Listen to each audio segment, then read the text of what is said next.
सकाळचाच नाश्ता आहे, अतिशय टम फुगलेले आहे आणि याच्यामध्ये इनो, दही, लिंबू कशाचाच वापर केला नाही किंवा तांदूळाचा सुद्धा वापर केलेला नाही. अतिशय सुंदर असा टेस्टी नाश्ता झालेला आहे. आणि सकाळी सकाळी नाश्ता काय करायचा म्हणून याची पूर्वतयारी मला रात्रीच करावी लागली. आता म्हटलं काय करायचं सकाळी उठून, तर 2 डाळी घेतलेल्या आहे. एक चण्याची डाळ घेतली आणि एक उडदाची डाळ घेतली आणि फक्त 2 डाळीचाच मी वापर करणार आहे. इथे 1 वाटी उडदाची डाळ घ्यायची, म्हणजे सोला घ्यायचा आणि 1 वाटीच आपल्याला, जेवढं तुम्ही उडदाचा सोला घेतला ना तेवढीच आपल्याला चण्याची सुद्धा डाळ घ्यायची आहे. दोन्ही आपल्याला समप्रमाणामध्ये घ्यायचं आहे. ज्या मापाने तुम्ही घ्यायचं असेल तर तो एकच माप राहू द्या आणि दोन्ही डाळी एकत्रच आपल्याला भिजवायचे आहे. आता पूर्ण पाण्याने स्वच्छ धुवून घ्यायचं. 2 वेळा तरी कमीत कमी पाण्याने स्वच्छ धुवून घ्यायचं, म्हणजे त्या डाळीमधलं जे घाण असते ते निघून जाते. आणि नंतर त्यामध्ये आपल्याला पाणी टाकायचं आहे. डाळीच्या वरतं चांगलं पाणी असायला हवं इतकं पाणी आपल्याला टाकायचं आणि नंतर आपल्याला झाकून ठेवायचं. इथे मी रात्रभर झाकून ठेवलेले आहे, नाही तर कमीत कमी तुम्ही 6 तास तरी हे डाळ वगैरे भिजवायला हवी. आता डाळ चांगली झालेली आहे. सकाळी आता उठून लगेच मी त्यातलं पाणी फेकून दिलं आणि मिक्सरचा मोठा पॉट घ्यायचा आणि त्यामध्ये मी अर्धी डाळ सुरुवातीला वाटणार आहे आणि अर्धी डाळ मी नंतर वाटणार आहे, कारण प्रमाण त्याचं जास्त आहे. आता डाळ आपल्याला कशी बारीक करायची आहे आणि चमच्यानी कोरून घ्यायचं, परंतु 1 वेळा काही झाली नाही म्हणून 2 वेळा परत मला ती डाळ करावं लागली. अशा पद्धतीने आपली ही डाळ बारीक झालेली आहे आणि एका आपल्याला भांड्यामध्ये काढून घ्यायचं आहे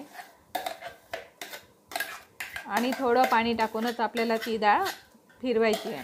नंतर जी आता उरलेली जी डाळ होती ना, ती डाळ मी परत आता मिक्सरच्या भांड्यामध्ये टाकणार आहे आणि परत थोडंसं पाणी टाकून मी ते परतून घेणार आहे. अशा प्रकारे मी 2 वेळा डाळ बारीक करून घेतली आणि एका भांड्यामध्ये काढून घ्यायचं. त्याच्यामध्ये थोडंसं पाणी टाकायचं आणि पूर्ण आपल्याला फेटून घ्यायचं आहे हलक्या हाताने. आता त्याच्यामध्ये आपल्याला फक्त जे मिक्सरच्या पॉटमध्ये थोडं पाणी टाकून परत त्यामध्ये पाणी टाकायचं, असं बॅटर आपल्याला करून घ्यायचं आहे. आता याच्यामध्ये दही नो कशाचाच वापर केला नाही तरी पण हे आप्पे अतिशय सुंदर होतात. आणि मीठ टाकायचं, चवीनुसार मीठ टाकून ठेवायचं आपल्याला आणि आपल्याला कमीत कमी 1.5 तास तसंच झाकून ठेवायचं आहे. 1.5 तासानंतर मी परत उघडून बघितलं, बघा असं झालेलं आहे. जर तुम्हाला पाणी कमी वाटत असेल तर पाणी त्यामध्ये टाकू शकता. आता इथे हिरव्या मिरच्या घ्यायच्या आपल्याला आणि हिरव्या मिरच्या घ्यायच्या आणि त्याच्यामध्ये अद्रक घ्यायचं. आता दोन्ही याचं आपल्याला वाटण बारीक करायचं आहे आणि दोन्ही आपल्याला त्या मिश्रणामध्ये टाकायचं आहे. जर तुम्हाला आवडत नसेल तर तुम्ही तसे साधेसुद्धा आप्पे बनवू शकता, परंतु थोडंसं हिरवी वगैरे टाकलं मिरची किंवा अद्रक तर त्याची टेस्ट थोडीशी चांगली येते. बाकी आपल्याला त्याच्यामध्ये काहीच टाकायचं नाही. बेकिंग सोडासुद्धा त्यामध्ये टाकायचा नाही, काहीच टाकायचं नाही. नंतर आप्पे पात्र घ्यायचं. आप्पे पात्रामध्ये आपल्याला तेल टाकायचं आहे आणि गरम होऊ द्यायचं आणि चमच्याच्या साहाय्याने आपल्याला पूर्ण आप्पे पात्रामध्ये मिश्रण टाकायचं आहे.